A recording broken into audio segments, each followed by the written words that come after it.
Allez, on va parler donc du coup, on change totalement de décor. On va revenir donc du coup sur WWE Raw de ce 18 avril, le Raw à Londres. Et ça, je sais, le Raw quand c'est à Londres, il y a toujours ce truc là. On se dit ah, Raw est à Londres, il va se passer des trucs totalement incroyables, il va y avoir un public de folie. Bah oui, c'était le cas. Il y a eu un public de folie pendant 1h15, 1h20. Oui. C'est à peu près ça quoi. Mais voilà, c'est peut-être encore l'éternel débat qu'on a toujours à C7 Catch FM l'after, à savoir un public qui est là pour voir Raw. 3 heures, est-ce que c'est trop long, est-ce que c'est le bon format? Bref, nous on n'est pas d'accord. 2 heures, on dit c'est suffisamment bien pour garder un public totalement chaud, totalement frais.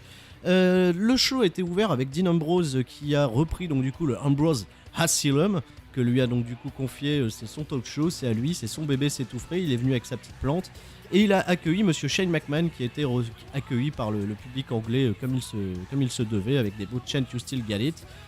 C'était chouette. Shane McMahon a un petit peu présenté donc du coup son programme. Moi, Shane McMahon, General Manager, je vous offre donc du coup le meilleur, on va pusher les bonnes personnes. Alors il cite Sami Zayn, il cite Sasha Banks, tu vois, et le mec AJ Styles. Il a tout de suite donc du coup le public à sa cause et il est interrompu par notre bon ami canadien-québécois, à la personne de monsieur Kevin Owens, qui a l'impression de voir toujours les mêmes McMahon, c'est same old shit, c'est tout ce que tu veux. J'ai bien aimé donc du coup la réaction d'Owens par rapport à ça, qui a été coupée donc du coup par l'arrivée de son bon ami Sami Zayn, qui a rappelé à Kevin Owens qu'il était signé à la WWE avant lui, donc voilà, c'est aussi la preuve que la WWE lui a fait confiance avant, c'est assez cool. Et enfin Chris Jericho est arrivé en disant à tout le monde de la fermer, et voilà, tout le monde a voulu un petit peu régler ses comptes. Le bon ami Shane McMahon a dit bon bah ok, on va faire 2 matchs. On va faire donc du coup pour le show Sami Zayn contre Chris Jericho, Dean Ambrose contre Kevin Owens, et on va après inverser les équipes et tout le monde s'affrontera donc du coup à Payback avec le match qu'on attendait tous, Sami Zayn contre Kevin Owens. Ça y est, c'est à Payback, c'est annoncé. D'ailleurs, qu'est-ce que vous en pensez? Est-ce que c'est trop tôt? Est-ce qu'on aurait dû attendre un petit peu plus avant de les faire s'affronter enfin en pay-per-view? Sami Zayn contre Kevin Owens. Malheureusement, Payback est à cette date-là. Ouais. Ils ont commencé, donc ouais, c'est logique qu'ils s'affrontent. Après, j'espère qu'on aura une fin de l'affrontement. Bon, on n'en est pas là, hein, mais une fin d'affrontement qui va permettre de partir sur autre chose, tu vois. Oui, voilà, qui ferme pas donc du coup les portes, ouais. qui garde quelque chose d'ouvert. Pas une victoire clean, même, tu vois, un truc assez ouvert. Après, pour en revenir à ça, j'adore l'attitude d'Owens, tu vois.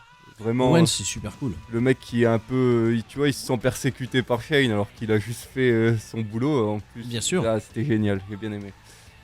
Dean Ambrose qui est hilarant avec sa plante. Programme entre Dean Ambrose et justement Dean Ambrose et Jericho. Rudy, tu voulais en parler?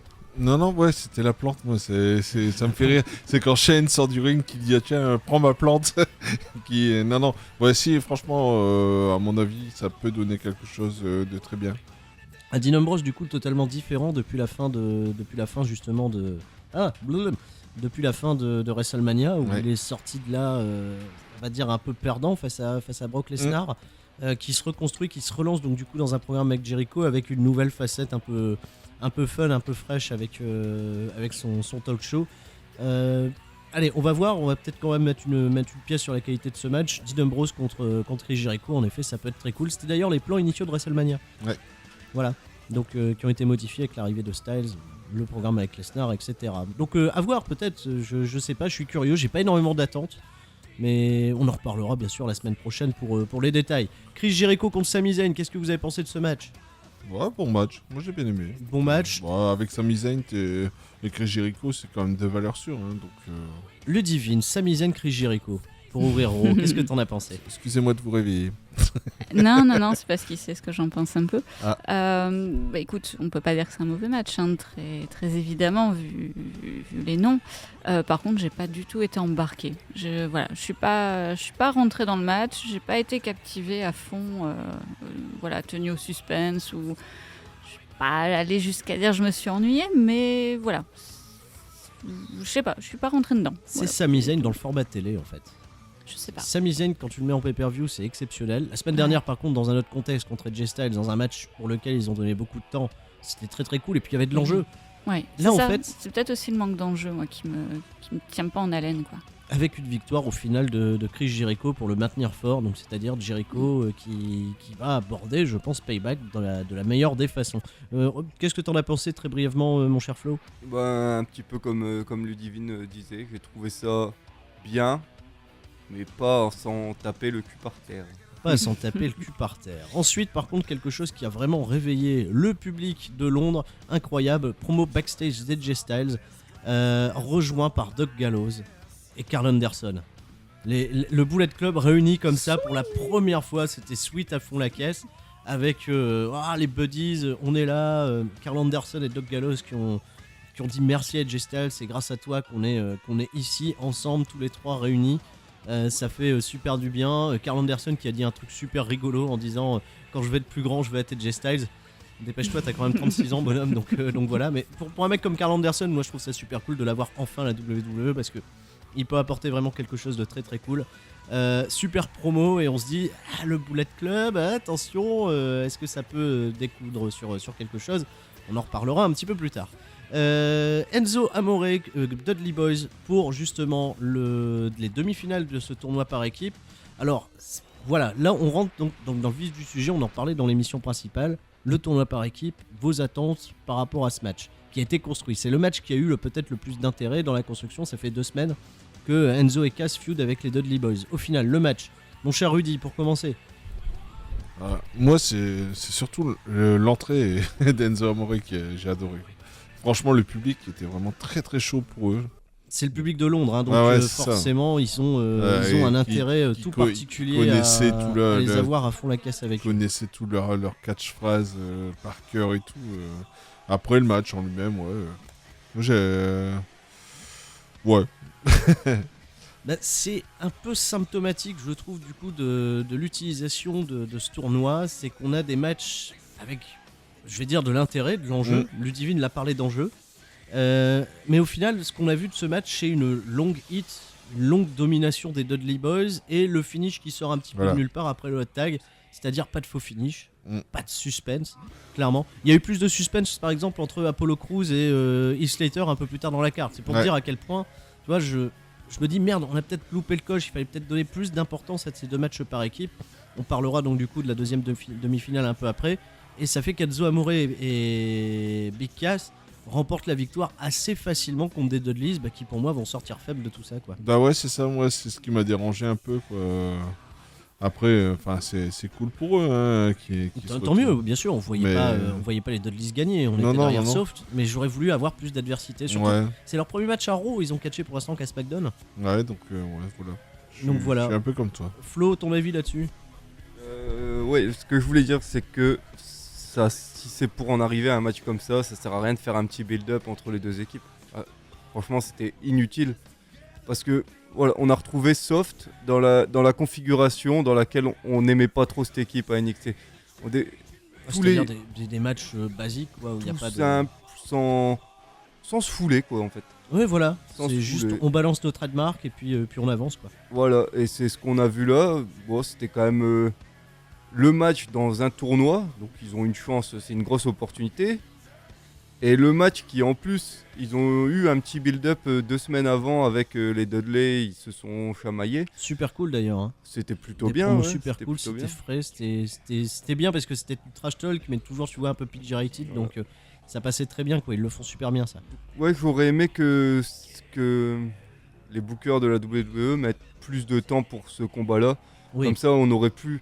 C'était le moyen facile d'amener Enzo et Cass bien sûr. Direct. Voilà, là, peut-être que durant la finale, ce sera peut-être durant la finale qu'ils vont les pêcher vraiment. Je pense qu'à Payback, justement, ils auront un match, je vais dire, un peu plus inspirant sur la durée, en tout cas, sur l'écriture. Ludivine, pareil, t'as ce même ressenti sur ce match Big Cass, Amore contre les Dudleys ? Sur le côté facile, victoire facile. Ouais. C'est... en fait, là on parle des tags, de eux précisément, mais il y a d'autres cas à l'heure actuelle où les victoires sont clean comme ça. Et... je vais pas dire que tout doit être super worké dans le sens... je perds mes mots, hein, je suis désolée, je suis pas hyper concentrée. Je dis pas qu'il faut de l'overbooking à chaque fois. fois. Manager de CCL 4 FM. Ben oui, mais au moins je suis honnête, excuse-moi, je vais pas me la péter en meublant et en parlant trois plombes. Voilà. Wow, l'honnêteté envers le peuple. C'est ça. Non mais voilà, il faut pas de l'overbooking non plus à tout va, hein, loin de là, mais c'est vrai que dans certains cas, il y a des victoires un peu faciles, et là c'est le cas pour Soft qui, à mon sens, hein, est très popé par le public, clairement, le public est derrière eux. Après, sur technique in-ring, c'est pas ce qui se fait de mieux non plus. À l'heure actuelle, ils amènent un vent frais parce qu'ils sont, entre guillemets, enfin par leur Bien personnage, pas forcément par leur catch. C'est-à-dire que, si on les compare aux American Alpha, limite presque Bien sûr. l'inverse. Ça va être un bon test justement de voir ces deux équipes s'affronter là au prochain NXT. Oui. Ouais, ça, effectivement. Ça va être un bon test. Après, là, pour les fraîchement arrivés de NXT, comme les catcheurs solo, j'ai toujours cette crainte qu'ils chient dans la colle et que ça se passe pas forcément très très bien, qu'on les mette au placard. Là, il y a ce tournoi qui les met en lumière. À voir ce que ça donnera pour la suite, quoi. Mais... Sauf au final, moi je retiens quand même 2 excellents matchs, mais à NXT contre à chaque fois la même équipe, c'est-à-dire Dash et Dawson, The Revival, En même temps, ils sont excellents aussi. à Roadblock et à Takeover London. Quoi. Super équipe, super match, mais c'est les meilleurs matchs, donc justement c'est peut-être la seule équipe qui a réussi à bien faire briller une équipe comme Soft. À voir pour la suite. Oh, je vais quand même mettre aussi un petit crédit à Blake et Murphy qui ont aussi fait du bon boulot pour les Soft. Pour Soft, il y a eu aussi Sylvester Lefort. Oui, c'est un peu. On Faut pas parle, oublier quand même. Tom Laroufa, bien sûr. Premier pay-per-view quand même d'NXT. Tom Laroufa et... Tom Laroufa contre Enzo Amore dans un match où le perdant perdait ses cheveux. Ouais.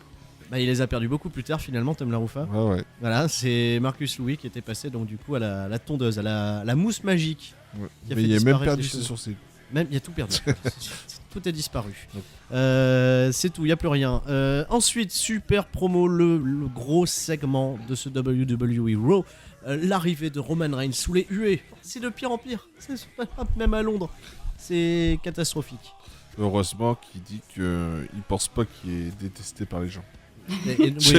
Comment tu peux sortir une phrase L'essentiel, c'est d'y croire. Voilà. Tout est dans l'autoconviction. Franchement, je pense pas être détesté par les gens. Je pense que ça va de mieux en mieux. Ah, vous pouvez rajouter du bruit de soutien du public. Kevin Dunn, Ah, la production, ça passe pas. C'est là, Londres a encore montré toute sa bienveillance pour The Guy, qui nous a ressorti pour la 5e fois consécutive la même promo. Je ne suis pas un mauvais gars, je ne suis pas un bon gars, je suis le gars.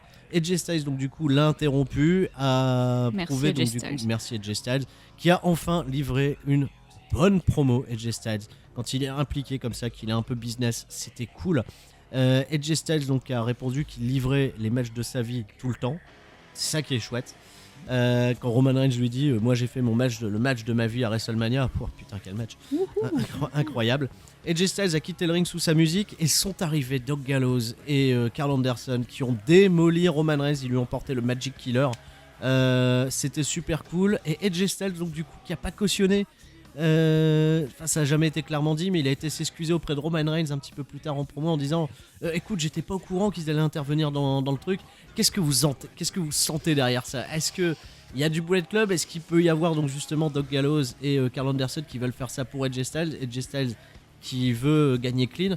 Ça me rappelle un petit peu, tu vois, Triple H et Kevin Nash au moment de la guerre avec CM Punk.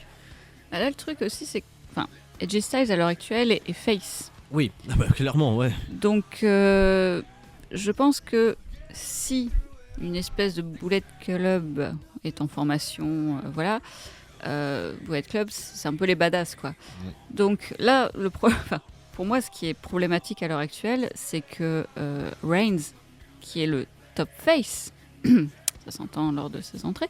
Ah clairement. Si un Roman Reigns, comme il est à l'heure actuelle, super aimé du public, face à un Bullet Club qui est super détesté des gens, tu vois, pour moi, il y a une petite dissonance à ce niveau-là, entre le côté heel face, est-ce que la WWE aime bien marquer les choses de cette manière, un peu manichéenne, entre guillemets. Donc, c'est en train d'évoluer, quoi. C'est oui. Qui est super mais cool, je croise les doigts pour que ce soit le cas. Hein. Là, je me base sur des choses un peu actuelles. J'adore Roman Reigns, par exemple, dans ce rôle-là, quoi. Actuellement. Ah oui, parce que c'est ambigu. C'est totalement ambigu, quoi. Il le dit clairement, Ah, mais c'est avec ce titre que je vais avoir du respect des gens, etc. Alors qu'on sait très bien qu'il y a énormément de catcheurs qui ont été populaires parce qu'ils n'avaient pas le titre et qui couraient derrière. Lui, il pense avoir le respect en ayant ce titre. Waouh, on a un contre-pied qui est incroyable. Vas-y Flo, tu voulais dire quelque chose? Juste pour débattre avec Ludivine, en fait, ce que je voulais dire, c'est que si ils avaient vraiment voulu établir Bullet Club, enfin je parle de Anderson et Gallows comme des méchants, ils les auraient pas fait attaquer Roman Reigns ce coup-ci. Et ils ont attaqué les Usos aussi. Oui. Les cousins en plus de Roman Reigns. Tu vois, il y a. Ouais, mais après, si la WWE reste buté dans son idée de Reigns, c'est le futur Cena, c'est le mec le plus génial, le plus gentil du monde, blablabla, même s'ils sont en train de changer et j'espère qu'ils iront dans cette voie, ça peut être cohérent, c'est-à-dire qu'ils s'attaquent aux champions, au mec qui est entre guillemets au top, hein. Il y a main eventé WrestleMania, voilà, c'est THE champion, THE guy, pour le paraphraser. Donc je sais pas, en fait, pour moi, enfin, c'est pas une dissonance, mais j'ai du mal à me projeter sur comment ils vont établir les choses. C'est-à-dire que je rêve d'un heel turn de Reigns pour lui redonner de l'intérêt, parce que là, clairement, ça ne va pas. On va pas revenir là-dessus, on l'a suffisamment dit. Voilà, j'attends de voir ce qu'ils vont faire déjà de Reigns. Et après, l'idée d'un Bullet Club, franchement, s'ils reprennent ça à la WWE, qu'ils ne chient pas dans la colle, quoi. Sérieusement, qu'ils ne chient pas dans la colle avec ça. Je pense que c'est un des trucs qui a un des potentiels les plus monumentaux à l'heure actuelle, qui viennent pas tout foirer, franchement. Donc après, à voir avec le Global Cruiserweight qui se met en place, enfin des nouveautés quand même qui sont autour de la WWE, qui nous enthousiasment beaucoup. Il y a Baylor d'un côté, il y a, enfin voilà, les Bucks qui arrêtent pas de shooter, puis ils ont shooté encore les New Day d'ailleurs à l'invasion attaque. C'était drôle, c'était vraiment drôle. Donc il y a vraiment quelque chose à faire avec ça. Espérons qu'ils le fassent bien. Mais voilà, moi j'ai pas encore d'avis sur une formation potentielle, sur voilà, Gallows et compagnie qui seraient heel ou pas. Enfin, c'est trop naissant en fait, c'est trop frais. Donc j'attends de voir avant de me faire un avis trop marqué. Rudy, t'es comment toi par rapport à tout ça? Bah je suis un petit peu perdu quoi, parce que c'est vrai que Doc Gallows, Anderson, bon, on pense qu'ils seraient plutôt heel dans leurs attaques, tout ça. Donc s'ils veulent s'associer avec Edgy Styles, il faudrait que ce soit plutôt Styles qui fasse un heel turn. Ouais, dans la logique quoi, plutôt que qu'ils fassent un face turn. Donc ça va être tout simplement même s'ils sont à 3, ça va être des heels qui vont se faire popper comme ouais, parce que c'est cool quoi. Ah oui non mais c'est sûr, ça c'est de toute façon qu'ils soient face ou heel, on sait que ces trois-là vont se faire popper. Donc, The Shield, tu vois, le turn était inévitable à un moment parce que voilà quoi, The Shield c'était devenu trop cool quoi. Ouais, c'est aussi le principe de Bullet Club, de ce qu'on voyait avant, c'est les mecs ils sont méchants, ils se comportent mal, mais ils sont trop cool quoi. Ils sont trop cool. Je lance tout de suite le gros pavé dans la mare. Est-ce que vous voyez un jour le Bullet Club, peu importe sa composition, contre The Shield, contre une réunification de The Shield? Fantasy Booking à fond la caisse. Oui. Ouais, ça peut. Ça, franchement, c'est. Ludivine aussi, clairement. Programme qu'on achète. Oui, très clairement. Tu vois, ça pourrait être tellement badass, ça pourrait être tellement cool que tout le reste, en fait, j'en aurais rien à carrer. Avec un Seth Rollins qui revient et qui turn après quoi. Il est temps qu'il revienne mon Seth Rollins. Peut-être, je sais pas, si pour équilibrer un petit peu les doses, ça peut être bien, c'est peut-être le début d'une grosse aventure entre Styles et Roman Reigns, c'est peut-être pas juste une transition. Non, c'est... Donc à voir, ça peut être une bonne idée. Il y a des programmes super cool qui peuvent se construire autour de ça et en tout cas le public a réagi incroyablement. Vas-y Flo, une dernière chose. Est-ce que je peux envoyer mon petit pronostic qu'on attend la semaine prochaine, tu vois ce que... Vas-y, mets ta petite pièce tout de suite. Moi je te dis que Carl Anderson et Doc Gallows, ils vont déchirer la tronche de Styles. Ils sont pas sincères avec lui, ils vont l'éclater. Et tu vois Baylor derrière ? Pourquoi pas, ouais. C'est ce que je vois. Comme Styles qui avait été éjecté du Bullet Club à la fin de la NJPW, ça pourrait être en effet super cool. Ouais, mon ami, on va boire un verre et tout après l'interview. Là. Non, j'y crois pas une seconde. Honnêtement, j'ai trop envie de voir ça. Ah bah voilà, tu vois, ton scénario plaît à Ludivine déjà. Cool. Tu vois, c'est un petit peu ce que je me disais en disant que il y avait conflit d'intérêts entre Gallows et Anderson et Styles qui est face. Donc L'histoire de Flo me plaît bien aussi. Allez, on verra bien. Allez, on enchaîne parce qu'on a encore une grosse partie de Raw qui est donc là tombée aussi un peu en intensité petit à petit, avec Baron Corbin qui a buté Fandango, voilà, très facilement, avec l'ami Dolph Ziggler qui était aux commentaires. Ça s'est un peu shooté entre Corbin et Ziggler, c'était à prévoir. Probablement un match entre les deux à Payback. C'est pas encore Sûrement. défini vraiment, Oui. mais Bon, oui, Mais- oui. on est parti pour le premier gros match en pay-per-view de Baron Corbin contre Ziggler, parfait adversaire pour lancer quelqu'un. Ziggler, merci, qui met un petit peu son expérience au service des nouveaux. Miss TV, totalement incroyable, avec Maryse Wallet, qui, avec son français québécois, qui est « Bonsoir, Londres, veuillez accueillir mon mari ». J'ai l'impression, tu vois, il y a mon mari, le Miz, l'homme le plus sexy. C'était super cool. Maryse et The Miz. Ah, mais pourquoi on n'a pas fait ça plus tôt à la WWE? C'est chouette, ça redonne un super intérêt à The Miz, qui est un champion intercontinental hallucinant. Ils reçoivent donc du coup Cesaro, qui arrivait donc du coup en James Bond Boy avec son beau smoking, qui nous ont fait donc du coup chacun des répliques de cinéma. L'incroyable Miz a repris la réplique de Tekken. Avec je vais te trouver, je vais te tuer. Enfin non, c'est pas je vais te tuer, il a dit je vais te battre pour garder le titre intercontinental à Payback. C'était super fun. Et Roddy Piper, j'y viens. Justement, Cesaro qui lui a rendu la monnaie de la pièce en signant Roddy Piper en disant je suis là pour deux choses, pour cracher mon chewing-gum et botter des culs. Crache son chewing-gum, voilà, j'ai déjà fait la moitié du travail, maintenant je vais botter les fesses. C'était super cool. La Cesaro section qui est là à fond la caisse derrière Cesaro, ce qui a conduit à un match un peu impromptu. D'ailleurs, on pensait au début voir donc du coup Cesaro contre Rusev, et finalement Cesaro a annoncé qu'il a eu les consignes de Shane McMahon, et ça serait donc du coup Cesaro et les New Day contre la League of Nations et The Miz, avec Cesaro qui déchire son smoking et qui a un beau t-shirt des New Day en dessous. Ouais. C'est cool. Ouais. Oh Rudy, ça t'a pas plu? Bah, il y avait trop de contraste Entre l'homme en entre smoking James et puis- Bond et New Day, ça m'a piqué les yeux le contraste. Mais c'est fun, ça donne Ouais, un peu de c'était personnalité fun, à c'était Cesaro, c'est peut-être ce qui lui manquait. On l'a vu dans un segment où au micro il assurait. Clairement, moi j'ai trouvé que Cesaro s'est assuré au micro. Je sais pas si t'es d'accord avec moi, Flo, mais moi j'ai trouvé que ça passait très bien Cesaro au micro. C'est bien passé, et aussi grâce aux personnes qui étaient en face de lui. Franchement, je dis pas souvent du bien du Miz, mais ça fait 2 semaines que c'est vachement cool. Ouais, et Ludivine va juste approuver encore sur The Miz avec les petites vignettes backstage, avec Maryse qui demande au mec d'étendre sa serviette pour pas marcher dans le verre de coca renversé. Ils sont détestables à souhait, c'est très sympa. Des vrais heals, voilà, tu C'est ça. vois, là t'es Non, mais heal, c'est- mise en heal est très bon. Le retour de Maryse, je savais pas trop quoi en penser, mais moi, ça se marie très bien, sans mauvais jeu de mots. Et ça a donné donc du coup un match par équipe, un 4 contre 4, classique, hein, c'est-à-dire ce que la WWE sait bien faire, avec une avalanche de finish à la fin, et la victoire de Cesaro, clean, sur Sheamus. Ah, l'overness qui est perdue, elle est pour Sheamus. Voilà. Ça, c'est Rien à ajouter de plus. rien à ajouter de plus. Non, mais c'est vrai que Sheamus c'était- donc du coup qui c'est- perd l'overness à la fin. Ouais. J'étais un peu surpris du coup que ça soit pas un autre mec de la League of Nations qui prenne le pin final, mais et super match avec vraiment un bon enchaînement de finish, c'était chouette, et Cesaro donc du coup qui en sort encore une fois grandi, impeccable. J'ai pensé à toi avec Oui. Rusev qui met des genouillères. Mais oui, mais il est beau Rousseff. Ouais, T'as pas remarqué à quel point il était beau? ouais, si. Et puis il est en slip, Ouais, il est en slip et avec des genouillères. et il est beau, Et ses cheveux ils poussent. et il est très très beau. Dis-moi qu'il est beau Rudy. Ouais, si tu veux. Ouais. Il est beau. Flo, il est beau Rousseff. Plutôt beau. Il est très très beau. Moi je trouve que c'est le plus beau aujourd'hui. Voilà. Et Ludivine et Kindimo Consent, elle est totalement d'accord avec nous. Victoire donc du coup, qu'est-ce qu'elle va dire? Bah non, je suis pas d'accord, moi. D'accord, Rousseff est beau. Non. Tu préfères Del Rio? Non. Non. Tu préfères Sheamus? Non. Tu préfères The Miz? Non. Donc voilà, t'as pas de goût quoi. Je te présente 4 magnifiques catcheurs et même pas non. Et si je me base sur un plan purement physique, esthétique et futile, non. Tu vas nous répondre Biggie Langston, c'est évident.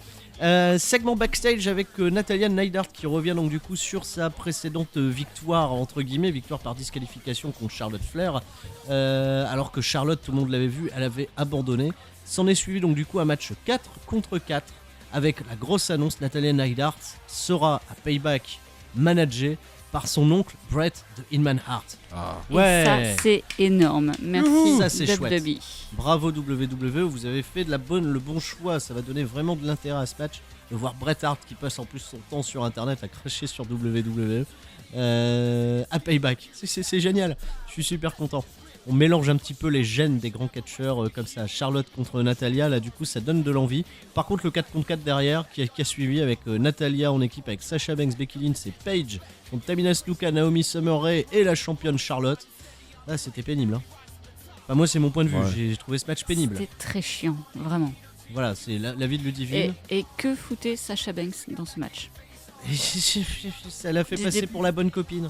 C'est La ça, le bonne problème. copine, elle est dans le clan des Faces. On l'a vu 3 secondes pour pas grand chose. Ça va, ils l'ont pas non plus montré trop faible. Elle a vite Ah non, repris du le tout, dessus. non. Mais elle n'a rien à foutre là, quoi. S'ils veulent vraiment la Faut la laisser à construire comme la championne aspirante, ce que tout le monde souhaite, plus ou moins, il faut pas la mettre dans des programmes pareils, quoi. Qui mettent leur fourre-tout, les filles qu'ils ont en stock, qu'on voit une fois ou deux par an, et basta. Enfin, Alors, d'après les news, je sais pas si tu as vu, visiblement, Sasha Banks serait écartée du titre pour l'instant. Ça serait plus une rivalité Charlotte contre Natalia, Ouais. avec possiblement Natalia qui prendrait le titre et Sasha Banks qui reviendrait pour prendre le titre à Natalia. Ah. Moi, tu vois, je verrais bien quand même Charlotte conserver le titre jusque SummerSlam et arriver sur le match qu'on a envie de voir, l'affiche, c'est-à-dire Sasha Banks contre Charlotte à Parce que SummerSlam. là, visiblement, ils sont partis au moins pour 2 mois d'histoire Charlotte Natalia. Il faut les occuper, Mais les autres filles. dans hein. ce cas, je sais pas, mais fais une rivalité à SmackDown entre par exemple Sacha et Emma ou n'importe qui, Paige, mais fais pas passer Sacha pour la bonne copine Non, comme non, vous avez dit c'est tout à sûr. l'heure, c'est ça qui m'embête moi aussi. tu vois. Moi, ça m'a beaucoup ouais, ça me déçoit quoi. Après le programme Natalia Charlotte me dérange pas du tout, même si Ah ça non, dure, c'est ça me très bien, dérange bien pas, sûr. tu vois. Mais ça m'embête que Sacha soit mêlée en tant que Même bonne Becky copine. Lynch, tu vois. Même Ouais, Becky Lynch, ça carrément. m'embête. Elles Ça ont m'embête carrément. Après le match de dingue qu'elles ont fait il y a quelques semaines au WrestleMania, pourquoi elles sont second couteau de cette affaire ça c'est embêtant. Et je comprends pas qu'on n'ait pas eu, tu vois, la place Alicia Fox. Ouais, Ça voilà, n'a rien par changé, exemple. tu vois, Alicia Fox. Surtout sur un match de 1 ou 3 minutes, voilà, vite fait. Surtout qu'en plus, Shane McMahon, il le dit hein, en début de show. Je vais vous montrer donc du coup les meilleurs en avant. Bah là, en fait, Sasha Banks, elle a été mise au second plan, quoi, à faire des checks avec les autres faces. Pourquoi, quoi. Voilà. Voilà, je suis vraiment assez déçu. Donc du coup, et Natalya Neidhart qui remporte le match en battant Charlotte et en la faisant abandonner sur le sharpshooter. Super, ta championne, elle a perdu toute crédibilité, là, elle a abandonné Carrément. clairement. C'est exactement ce que je me Mais suis dit. non, les mecs, moi, sérieux, quoi. je l'ai vu venir gros Bah, comme une c'est maison. sûr, bah oui. Enfin, voilà, En fait, je pense qu'ils vont essayer d'à peu près les mettre à niveau pour qu'on ait vraiment une espèce de suspense sur le fait que Natalia peut avoir ce titre. Et on revient sur l'idée du conflit des familles, en fait. Hein. Voilà, la grande famille des Hart avec la grande famille des... Enfin, elle est moins grande, mais la famille... En tout cas, pour le prestige, donc les Flair. J'aime bien cette opposition, j'aime bien cette rivalité naissante. Mais pour revenir à Sasha Banks, qu'on la construise en putain de heel, parce elle excelle dans ce domaine, et qu'on la mette vraiment à part. C'est-à-dire, ce côté anti-diva que Paige n'a pas su incarner, qui la mettent sur Sasha Banks, j'ai du mal à le dire, sur Sasha, Banks anti-diva d'une avec autre, ses cheveux non mais roses, non, et laisse-moi finir, Oui. d'une autre manière, c'est-à-dire pas affirmé, c'est-à-dire qu'on a eu une Paige qui a débarqué genre ouais je suis trop dark, je sais pas quoi, je suis une Trop dark. anti-diva. Au final, c'est vraiment le stéréotype de la diva dans ce qu'elle est. Sasha Banks, qu'on la mette à part, c'est-à-dire qu'elle soit anti-diva dans le sens où elle ne se mêle pas aux autres.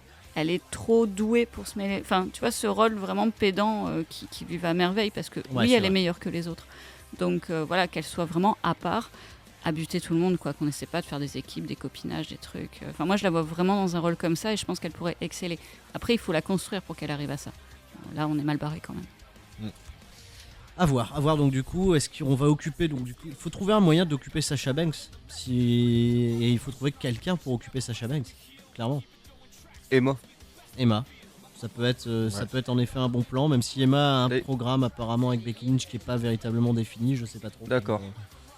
À voir, je ne sais pas, je suis curieux, mais s'il vous plaît protégez Sasha Oui, Banks de ce protégez. genre de match, voilà, un peu chiant. C'est la révolution des divas, c'est la révolution désormais de la division féminine, mais Voilà, sur le papier, Natalia, Charlotte, on est convaincus, mais voilà, on a quand même des craintes. Les Usos ont perdu contre contre les Vaudevillains. Oui, j'ai été méchant très volontairement car ce match est pour moi symptomatique de ce qui n'a pas marché dans ce tournoi par équipe. C'est-à-dire, les Usos font un match super cool, hyper vif, parfait. J'ai rien à dire. Les Usos font un truc super cool et en 2 secondes, ils perdent clean contre les Vaudevillains qui auront eu de l'offense pendant 30 secondes et qui gagnent le match. Voilà, super. Pas de suspense. Comme je te dis, le match qui a eu le plus de suspense, c'est le match dont on va parler après, Apollo Crews contre Heath Slater. C'est un peu dingue quoi, merde. Les Vaudevillains, s'ils veulent les construire comme, je pense, la nouvelle équipe heel qui émerge à la WWE, ils ont 3 matchs, donc du coup, de leur premier match, leur début contre les Lucha Dragons, après leur match de qualificatif, les 3 matchs au final sont fades. Ah, carrément. Ah, mais t'es d'accord avec moi, Rudy? Ah ouais. Quand je dis que j'ai du mal avec eux. Toi, t'as du mal avec eux. Là, alors ça m'a pas aidé. Hein. Oh là là. Ah ouais, non, mais c'est sûr. À NXT, je les aimais bien, mais depuis qu'ils sont arrivés à la WWE, Flo, ton avis sur les Vaudevillains, est-ce qu'on est on n'est pas dans la bonne configuration? T'es d'accord avec moi? Non, décevant. Et encore un argument pour dire que ce tournoi, c'est un coup pour rien. Un coup pour rien. Ouais, clairement, ils auraient amené les Vaudevillains contre Soft, ils auraient clairement dit voilà, c'est ça la demi-finale, c'est ça le truc. Voilà quoi, il y a tellement pas eu de surprise du coup sur ce tournoi quoi. On a pu l'écrire au niveau des pronostics bien à l'avance. On avait pronostiqué, je pense même tous, les Vaudevillains contre Soft en finale. Maintenant, on est plus indécis sur la finale. Tu vois, là, ça va être le match qui va donner envie. C'est bien, il va pas être en weekly, il va être directement en pay-per-view. Maintenant, l'équipe qui ira en pay-per-view aura 2 matchs, donc du coup. Ouais. C'est. Voilà. Ouais, c'est dommage qu'il nous ait mis l'eau à la bouche avec l'idée vraiment du tournoi. J'aime bien, tu sais, les tournois. Et là, ils m'ont mis l'eau à la bouche. Au final, c'est pas un tournoi, c'est juste une finale. Il y aura tournoi en carton. Ouais, non, avec des matchs super courts qui pour moi n'ont pas été disputés, avec très peu de suspense. Dommage quoi, on a peut-être loupé quelque chose et j'arrive donc du coup à un match qui lui a réservé quelques suspens. Mais quelques suspens, c'est encore un grand mot. Heath Slater qui affrontait Apollo Crews. Si Apollo Crews perdait ce match, il rejoignait la Social Outcast. Je me suis dit tiens, sur le papier ça peut être drôle. Ouais, mais non. Mais il a quand même eu, tu vois, le near fall, le petit coup d'éclat. Et Slater, on a failli, à la fin, on a failli, oh là là, attendez, il va peut-être gagner. Mais non, finalement, non, il a perdu. Mais allez, c'était sympa de voir du coup Apollo Crews dans une configuration où il était un peu plus en difficulté que d'habitude.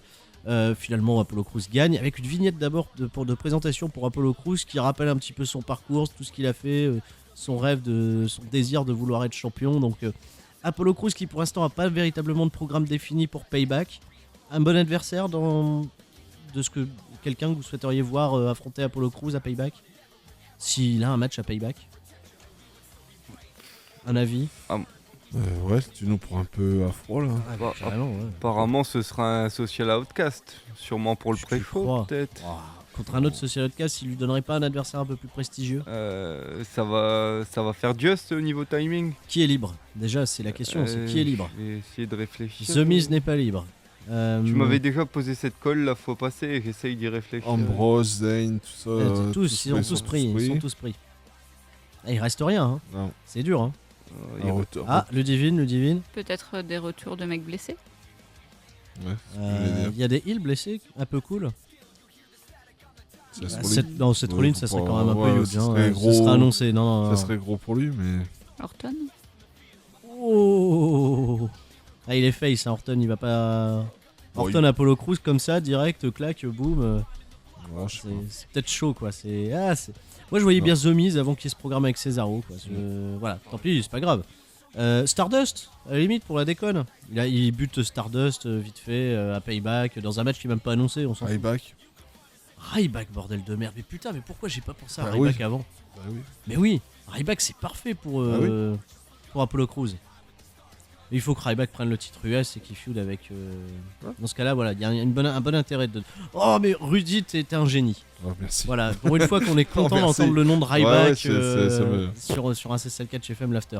Dans Ludivine, Ryback, Apollo Crews, ça t'inspire pas? Ryback, ça ne m'inspire pas. Bon, Après, ok. pour le reste. Si, Apollo Crews, il va le démonter, ça sera cool. Ouais, si. Pour monter Crews, ça peut être chouette. Oui, si vous le dites. Oui, voilà. Ah, si. Et autour du titre US, Kalisto, de toute façon, Ouais, on s'en bah fout, ouais. il était même pas à Raw. Quoi. Ouais, bah ouais. Lol, champion US de mes fesses. Dean Ambrose contre Kevin Owens pour terminer le show dans un match, voilà, un peu un classique, un bon affrontement entre les deux. Mais voilà, encore avec cette petite déception qui est pas véritablement d'enjeu, donc ça rend pas le public à fond dedans.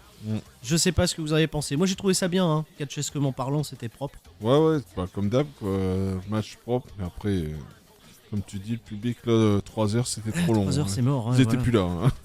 Qui se termine avec une victoire clean du coup de Dean Ambrose Ouais.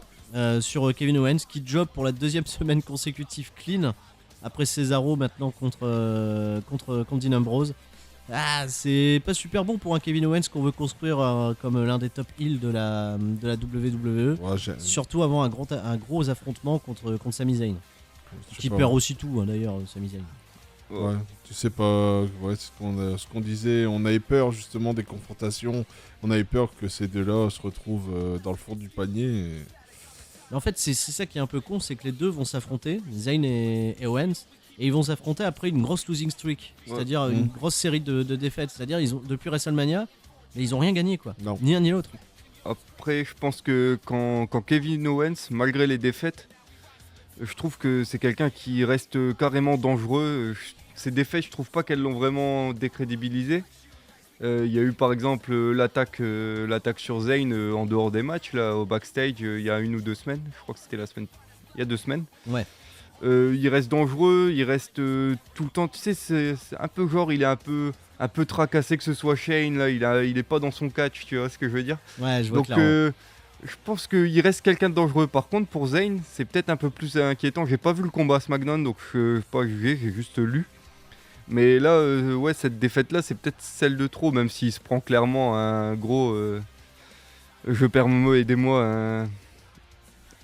Ah, il se prend Les doigts dans les yeux. Oui voilà, c'est avec Un il y a une étranglement tricherie. des yeux. Ouais, Un exact. étranglement des yeux, comme le dirait notre bon ami Philippe Chéreau. Vous retrouvez Donc, tous les jeudis ouais. soirs sur RTL9 pour nous Plus- parler d'Euro. Plus inquiet pour notre ami Face Sami Zayn que pour Kevin Owens, qui, moi, reste clairement un personnage dangereux de Raw, quelqu'un qui fait peur. C'est un peu ça, c'est dommage d'ailleurs hein, pour Sami Zayn, pour Kevin Owens. Après, on verra bien. Chris Jericho qui arrive à la toute fin du Raw pour porter son code breaker sur Dean Ambrose et clôturer ainsi le Raw qu'on attend tous à Londres. C'est-à-dire un Raw qui a été sur la pente descendante tout du long. Quoi. Il y a eu ce pic avec le Bullet Club et puis voilà. Ouais, j'ai trouvé ça sympa à regarder. Ah, toi, t'as trouvé ça sympa quand même au final? Ouais, quand même assez sympa. C'est vrai que, comme tu dis, la deuxième partie...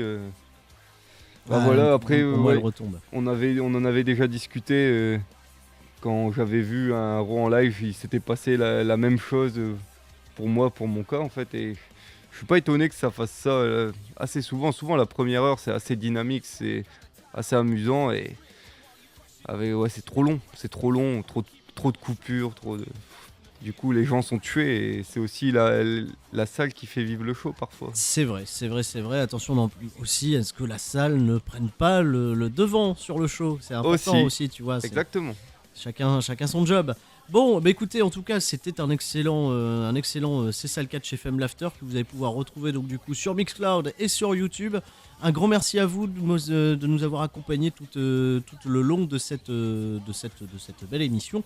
Mon cher Rudy, merci à toi. La semaine prochaine, donc du coup, c'est les pronostics de Payback, mais tu ne seras Je ne pas serai avec pas nous. là, malheureusement. On sera donc du coup avec Peter Fischer qui nous fera le plaisir d'être là. Je te remercie Flo, toi tu seras là la semaine prochaine. Oui, avec plaisir. Et Ludivine qui sera là bien entendu avec peut-être de la programmation musicale. J'espère en tout cas que tu as eu des bons retours des auditeurs sur ta prog musicale. On se fait des gros bisous et on se dit à la semaine prochaine pour C'est ça le catch. Et Allez, gros bisous à tous.